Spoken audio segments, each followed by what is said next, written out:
For today, at least in Kampala, it is not raining. And so do not have that as an excuse. I hope you're ready at your workplace or your destination to kickstart business. Today, I'm Robert Chirabonyonyitono. Welcome to Good Morning Uganda Extra. Now, this morning, we are going to be discussing issues related to climate change and the African Climate Summit, which will usher us into COP28 that will happen in the United Arab Emirates. And joining me on set this morning is the Commissioner, Climate Change, Ministry of Water and Environment, Directorate of Water Resources Management. Now, this is Madame Margaret Athieno Mwebesa. I hope I have Mwebesa. And she's with me to give us more information of what is going to be happening, that is the African Climate Summit, but also we'll also look at the COP28. You're most welcome to our studios. Thank you so much. I'm delighted to have you, and of course also eager to know more regarding issues of climate change and of course the African Summit. But to begin with, we know that the Africa Climate Summit comes before COP. Now, first help us understand, when we talk about the Africa Climate Summit, what is this summit about? What's the history to this summit? Thank you so much. The Africa, under the United Nations Framework Convention on Climate Change, for which the Ministry of Water and Environment is the focal point for Uganda, and in particular the Climate Change Department, which I head. So we are the focal point for the United Nations Framework Convention on Climate Change, but also its protocol, that is the Kyoto Protocol and the Paris Agreement. All these are frameworks to tackle climate change and to reduce emissions to as much as possible, and also reduce on our temperature rise to at least 2 degrees centigrade, but better still 1.5 degrees centigrade. Now, under this convention, which Uganda is signatory to, that is United Nations Framework Convention on Climate Change, we meet annually as parties to this convention. We are about 180 parties to this convention. So we meet annually and negotiate on matters to do with climate change. Now, prior to this global conference of parties, the different blocks meet. Now, the African Union, African countries also meet to come up with a position that for us as Africa, this is our position we want to take to the Conference of Parties bigger meeting, which is held annually. And it is going to be held in Dubai, in the Expo City, Dubai, in the UAE, from 30th November to 12th December. So for us as Africa, but even before Africa, even East Africa comes up with its position. We then go and say, as East Africa, this is also our position. And then we take it to the bigger Africa. But also before that, Uganda as a country also has its position because we are a party.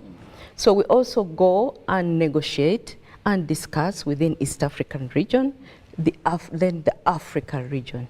So the Africa Climate Week and the Africa Climate Summit ran back to back this year. And Africa came up with its position. And this is the position we are going to take to the Conference of Parties. I'm very, very eager to know what are these thinking issues, what are these solutions, what is this stand that we took as Africa? I'm very happy to say that Uganda was very well represented during the Africa Climate Week and the Africa Climate Summit, which took place from 4th to 8th September 2023 this year in Nairobi, Kenya. This year it was hosted by the government of Kenya in collaboration with the African Union. It was quite successful. We had over almost 20,000 delegates and 18 18 to 20 heads of states from Africa attended. It was quite successful and very well organized, and I really, I think Africa has the potential to really drive the climate agenda. What transpired in this Africa summit, because heads of states had to give in their views, statements. And out of this, we came up with what we call the Nairobi Declaration, the Nairobi Declaration on a Green Growth and Climate Finance Agenda for Africa and the world. So what was so sticking about this, what was so key, is about climate financing. The African Union, the African states are finding it very difficult to access climate financing because of the very many bureaucracies. So African states recommended for an overhaul of the climate financing modality so that we can access concessional loans. Recall Uganda and all the African countries, we are the least to have emitted or caused emission in the atmosphere, or caused this global change in the climate. So we are saying that we should be considered so that we can quickly access these resources and be able to tackle climate change issues. But also what came out very clearly is that, you know, there was a commitment 14 years ago by the developed countries that they are going to put $100 million annually for climate financing. This has not been forthcoming. So we are still pushing for that agenda. Can we have the 100 million commitment on the table? So that is one of the very sticky issues. The other one is about reducing emissions. We are all saying we all need to reduce emissions globally, even Uganda. Much as we want to develop, we still have to reduce emissions. But of course, according to the Paris Agreement, it also guides parties to the United Nations Framework Convention on Climate Change, and also parties that are signatory to the Paris Agreement, that this is a global effort. However, we shall have differentiated actions. Because, for example, if Europe is emitting so much, we cannot tell Uganda also reduce as much as Europe, because we are different. We all need to develop. So there should be this justice, equality, and prosperity for all of us who are within this convention and the globe as a whole, because it affects all of us. The other one is on just energy transition. You know, most of the developed countries have developed because they've exploited their fossil energy. We are saying, also as Africa, as Uganda, we shall also exploit our natural resource, oil and gas, the trees, but in a very sustainable manner, so that we do not go beyond borders. So, for example, our green minerals, we are saying, in fact, Africa is saying, for minerals, we want to have the green minerals extracted and developed within our country, instead of taking raw materials to developed countries to develop, to add value, and then bring back to us expensively. So we are telling the developed countries, this is a partnership. Let us ensure that we do this together, come into Uganda, and we exploit our resources together. One, the advantage is that you'll be creating jobs. Africa is one of the continents with the largest number of youth. In fact, 40% of Africa is young. So we are saying, and we have 40% of the natural resources globally. So we are saying, if we come together as partners within Africa we can exploit our natural resources, but in a very green manner, and have development within the countries, within Africa, but as well as reducing the emissions. Now, one thing that comes into my mind, you've talked about fossil fuels. Now, I want to know, during this summit, what was the continent's position regarding the timeline given on reducing carbon emissions, but also on the element of energy transition, because you see there's a timeline set for this. But where do we as a continent stand? Uganda, we are just saying we have just entered the dancing hall, you know. Then you're telling us we must have ended fossil fuels, then move to other forms of gas. So where do we stand? What was our position on that? As Africa, we all appreciate that we need to reduce emissions. And as I said, globally, the global north developed so much because of fossil energy. So we are also saying we have to be considered, because it is in the agreement. It is within the Paris Agreement, the guidance as how we should develop and reduce emissions.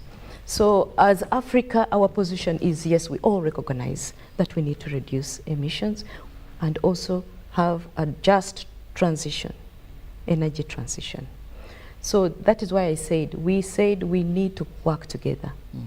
The developed countries have to support us with technology, how to do it best, so that, because it is also part of the agreement that there should be technology transfer to the least developed countries, so that we can also utilize this technology, this capacity building, to reduce these emissions and come up with very climate resilient initiatives. So as Africa, we recognize we need to reduce and have a just transition, but as I said, it should be under a differentiated framework. As much as Africa is saying yes, we have to differentiate. What is our capacity? Yes. What is it that we need to do? And what is, because we have to develop. So it's not all about having a universal deadline? No, it's not a universal deadline. And that is what the negotiation is, and the parties are recognizing that. We shall reduce, but we need to do it in a very just way. That's why it is called just transition. And then we have to have equal prosperity. We also need to prosper. So that is what Africa is saying. But also, under the Paris Agreement, parties come up with what we call their national climate change action plans. What in the climate space is called the nationally determined contribution. Those are the actions countries are supposed to put in place, but also fund. I call upon our country, Uganda, to embark on our nationally determined contribution and prepare initiatives and fund. Government is supposed to put at least 15% to that the National Climate Action Plan. 15% of the funding that is required. It is a $28.1 billion US plan over 10 years. So if Uganda puts in about 15%, it's not so much, but annually. So my call is that if we do that, Uganda has one of the greatest potentials in Africa and globally to benefit from this agreement and also to bring in green resources. But also within the agreement, we have what we call the long-term development strategy to reduce on emissions. So what we call the LTS-led, so that we have a low emission development pathway. Uganda is in the process of developing that pathway. I think towards the end of this year it should be ready. And once it's ready, we submit to the United Nations Framework Convention on Climate Change Secretariat, because it is an obligation under that agreement. And within that, we are saying this is what we are going to do within this time. So that is our national agenda in the long term. Well, I love the fact that we have a plan moving in that direction, and also have commitments. I think the only challenge has been there are so many international protocols, arrangements. We've been uncommitted ourselves to a certain percentage of our budget. I hope this time we will be able to walk the lane of what we are supposed to give as a country towards this. Now, this summit is something that comes, the African Climate Summit, our viewer, comes before COP. Now we are talking about COP 28 that is going to be happening in the United Arab Emirates. My guest called it the Exhibition City? Expo City. And very important for us now is to move into COP and see how prepared we are as Africa, maybe also as a country, because we've had a number of these gatherings. The recent one, I think, was in Egypt. But what do we take home as African countries when these great nations gather that give a lot of emissions to our environment? And also we come that contribute very little, yet may equally or even worse be affected. So for COP28, Madam Margaret, are we prepared? Thank you so much. For COP28, we are on a journey. We started preparation some time back. Let me give you a bit of the processes that goes through the COP.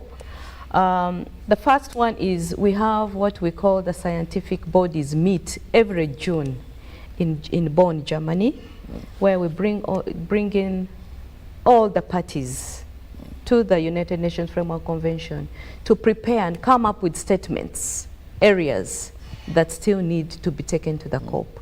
So Uganda participated in the Bonn session in June. That is also part of the preparations. Now, secondly, as a country, we've started preparations. And the beauty with Uganda, we are doing it in partnership with our partners. We are doing it in partnership with our development partners. We have UNDP, FAO, GIZ, SLICAN, African Development Bank, the Regional Office for UNFCCC in Uganda, name it. We do not do it alone. We are working together, and the African Union Hub, Capacity Building Hub. So we are working as a team. We are working as a group. We also work in partnership with the private sector, the academia, the youth, the civil society organizations are also very vibrant. So we are all preparing. In fact, before the Africa Climate Week main event started, the youth were in Nairobi for a whole 1 week's capacity building and coming up with their position as youth. Because as I said, the youth cover the biggest part of our population as Africa. Even Uganda, about 60% of our population are youth. So what we do with them is very critical. Very true. They can play a big role in mitigating climate change. So we take them also very as very big partners. So as Uganda, we have started preparing. We have thematic areas that we negotiate along when we go for those Conference of Parties negotiations during the United Nations Framework Convention sessions. So we have different thematic areas, and those thematic people or membership comes across different sectors, including private sector, including CSOs, youth. So they're in different thematic areas.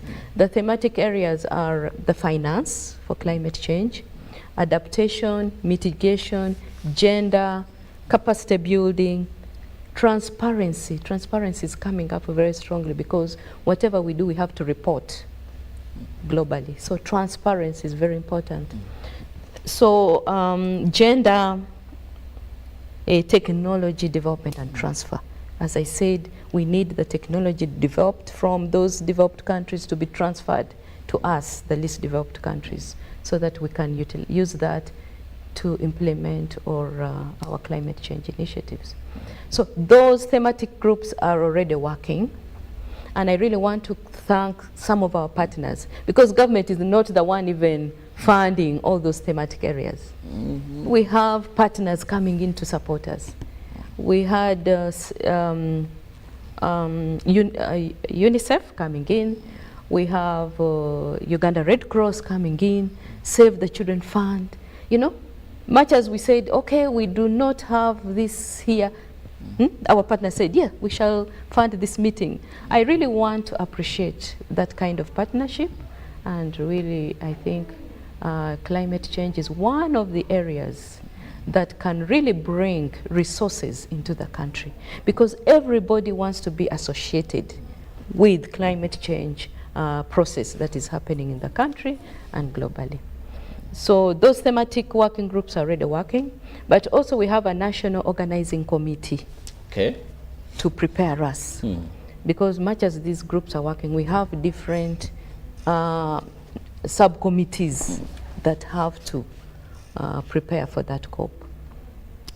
We have the National Organizing Committee chaired by our Permanent Secretary, Minister of Water and Environment, and co-chaired by myself, the Commissioner Climate Change. And we are both United Nations Framework Convention on National Convention on Climate Change focal points for Uganda. So we co-chair these meetings, and they are moving, we are moving quite well.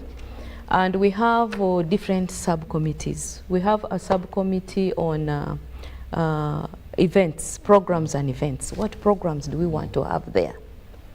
Because we have different stakeholders and they want to showcase what they are doing. So those are there. We have a pavilions and delegates subcommittee, because we are going to, for the first time after about over 5 years, Uganda is going to have a delegates pavilion and a delegates office space. I want to appreciate the government of UAE, because it was given to us free of charge.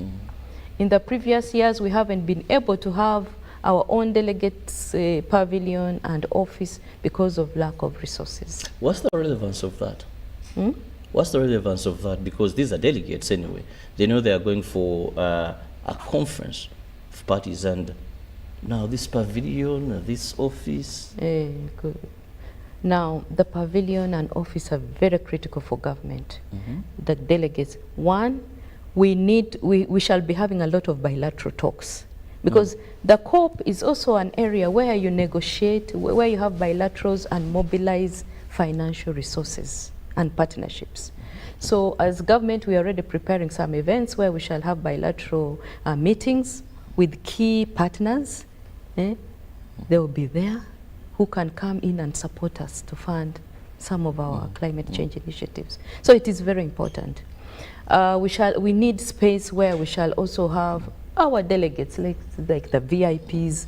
We shall have a number of ministers, permanent secretaries, where they can go and sit and of course meet and prepare for a meeting the next day or something, because you cannot just go loitering in the corridors. And Uganda is not the only one that is having the pavilion. All countries endeavor to have a pavilion. Then two, that pavilion is also to showcase what we have as a country. We shall publicize Uganda. We want all our partners, for example, Uganda Tourism Board, the private sector foundation, all our partners who have what they want to go and publicize and attract publicity, that pavilion will be there. Yeah, and we really want to go as much as possible digital, because the space is not so big. It's about 72 square meters for the pavilion and about 49 square meters for the office space. So I really want to thank the government of UAE and our partners who are going to make the pavilion usable. Yes. Well, I must be going for a break, but when we return, we'll be also looking at if Africa is speaking with one voice. Are we expecting to see Africa at COP28 speak with one voice and come up with a win in this? Because, you know, there's so much of lobbying, so much of bargaining, and individually you may not sail through. But that is what my guest will be addressing when we return.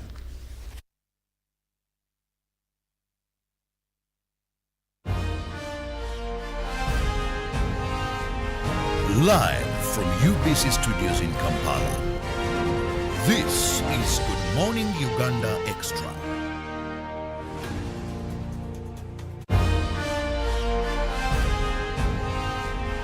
Live from UBC Studios in Kampala, this is Good Morning Uganda Extra.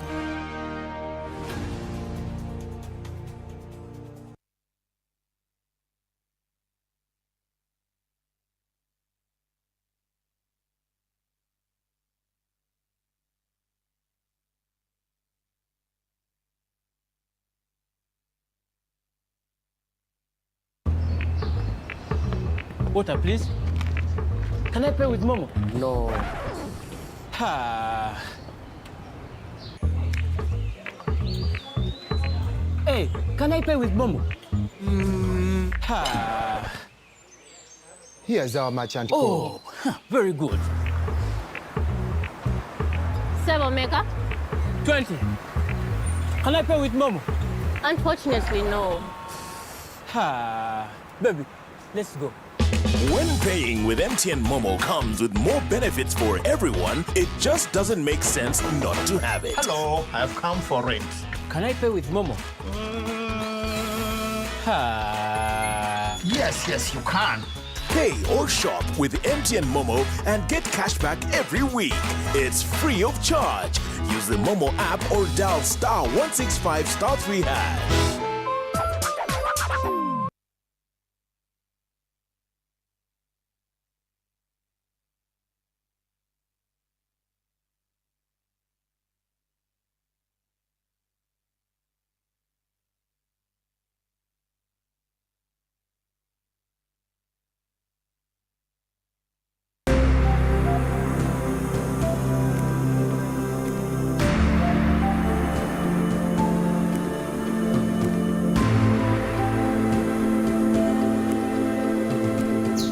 Nibanyita kananye niyita Sezi Nwagaba, commercial officer at Ntungamo District Government.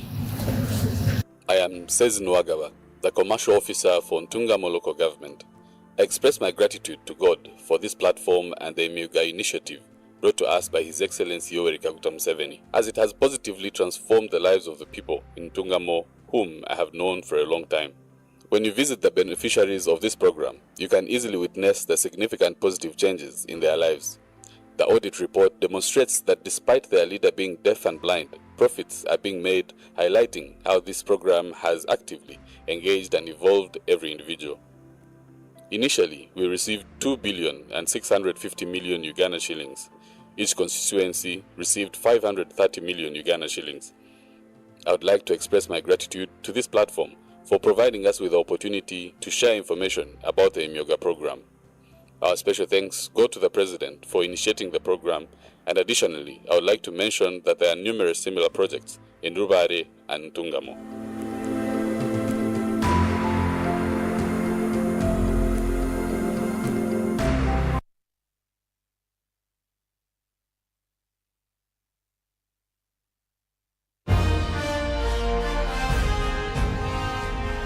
Live from UBC Studios in Kampala, this is Good Morning Uganda Extra.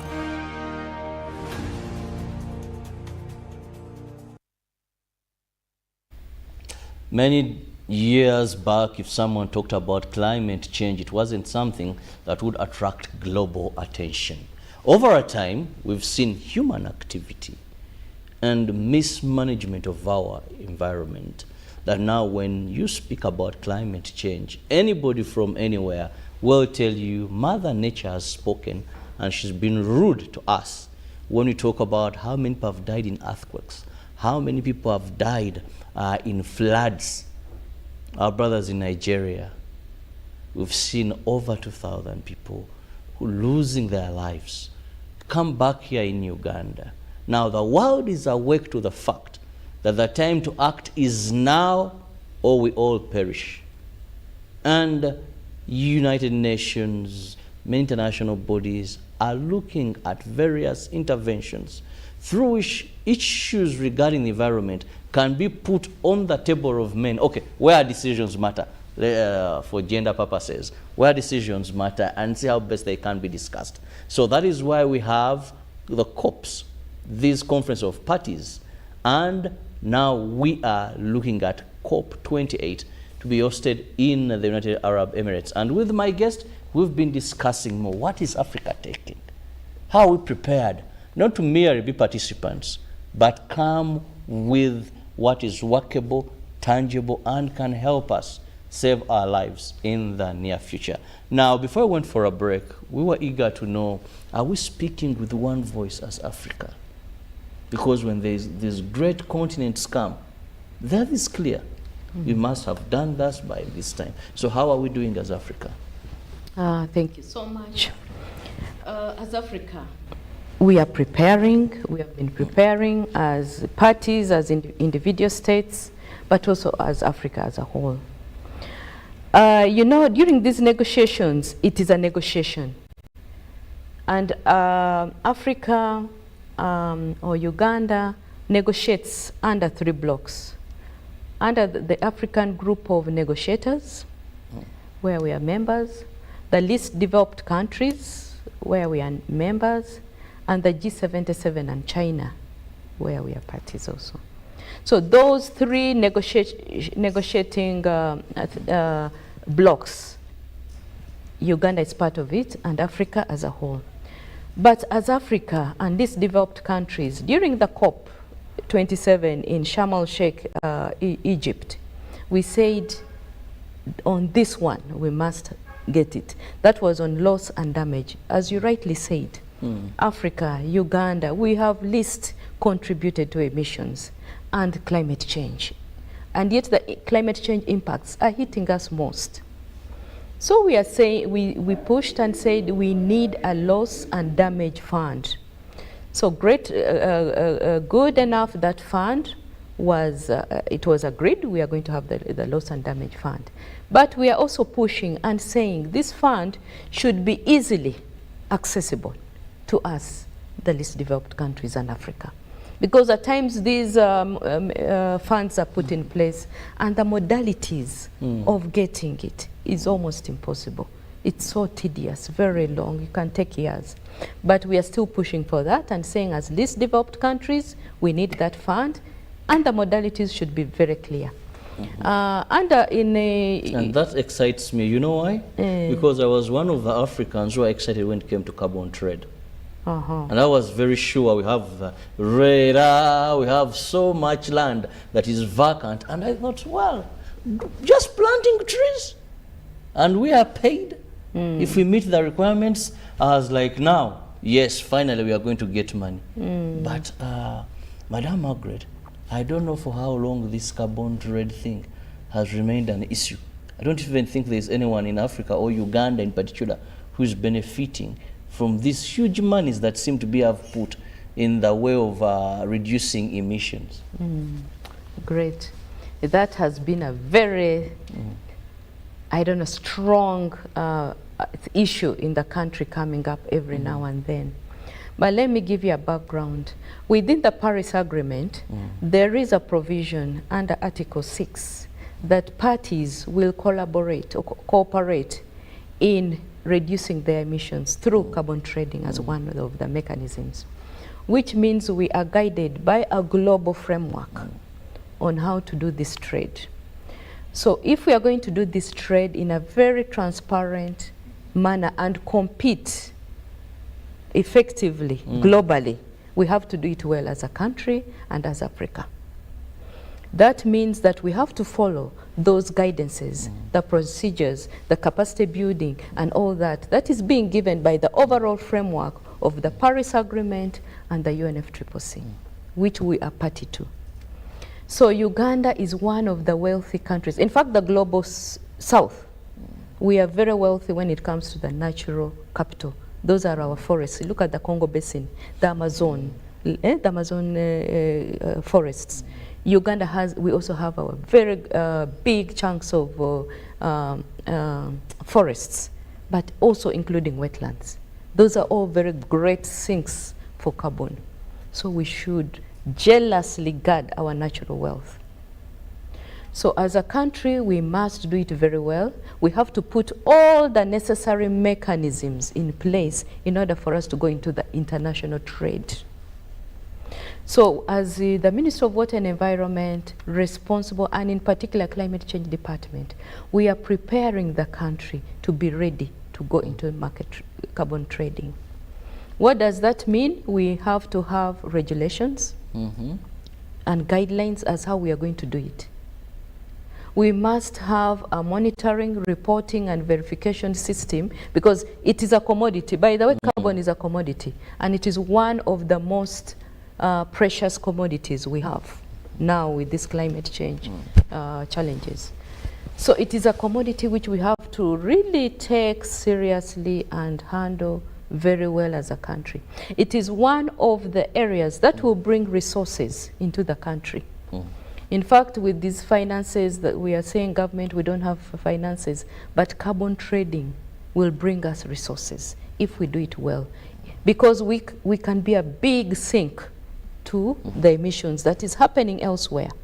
But we are saying, you know, we have the private sector coming in with big sums of money saying we want to come and trade with you and bring, but we don't have the system yet. So we have to be careful because they can lock us up for many years and we want to benefit from our carbon. So that is why we are doing it very carefully. We have started with support from UNDP preparing regulations and guidelines for carbon trading. And we pray that by end of this, before end of this year, we should have something that is at least good. But much as we shall have the regulations, there will be mechanisms or modalities to operationalize it. So as a ministry, as a department, we shall need resources to operationalize those regulations, to put those systems in place. And I can assure you, Uganda will benefit. That's why you see so many private sectors running to Uganda, because they know the value. Now, I also want to tell our dear viewers and Ugandans that let's not rush into carbon trading when we are not ready. The private sector, the global some international private sector are coming in to buy carbon from our poor farmers at a very minimal price, $3, $4. But Uganda's carbon is worth over $100 per ton if you put it in the market because it's a commodity. Currently, globally, in the global north, carbon, a ton of carbon goes at about $100. So why should Uganda sell its carbon at $3 or $4? I know at times we are desperate as farmers, but please let us be very cautious and really try to see that Uganda benefits, because we are really going to bring resources into the country. Well, now elaborate explanation regarding carbon trade, and of course, let's go slow but sure, so that we don't end up losing the entire business in the carbon trade. And I'm very happy that with the African Summit, with how we are prepared for COP, many of these issues that matter now will come to the table where decisions are really taken. Now, as we move out of studios, what are your parting shots? Okay, mine is that really as a country, we really need to prepare very well for this carbon trade so that we benefit. For sure, we are going to benefit from carbon trading, but also as a ministry, as a department, we need the resources to drive this process, because the Climate Change Department, according to the National Climate Change Act, is the driver for this process. So we shall need the resources to be able to really implement and have the country benefit from carbon trading. The other one for me is on the loss and damage fund. In fact, currently now under the United Nations General Assembly, the loss and damage fund mechanism is one of the key issues that is being discussed by the least developed countries under that United Nations General Assembly. And we are still pushing that this fund should be easily put on the table and available for us to access. And also the other one is that the commitment where our developed countries committed to putting $100 million per year, let it be put on the table so that Africa, least developed countries, and even Uganda can benefit from this fund. One good thing is, as we talk about climate change being a problem to us, there is also so much opportunity that we can benefit financially from the various avenues that are being looked at and the various funds that are coming up to help mitigate the impacts of climate change. I want to thank you so much, Madam Margaret Athieno Mwebesa, who is the Commissioner Climate Change, Ministry of Water and Environment. Thank you so much for your time. Thank and you of so course, much. we just wish the best for our team, our delegation that will be moving for the COP28 to ensure that we have proper, reasonable, and of course winning issues pointed out for Africa as a continent, for East Africa as a region, and for Uganda. Have a lovely day. See you tomorrow. God bless you.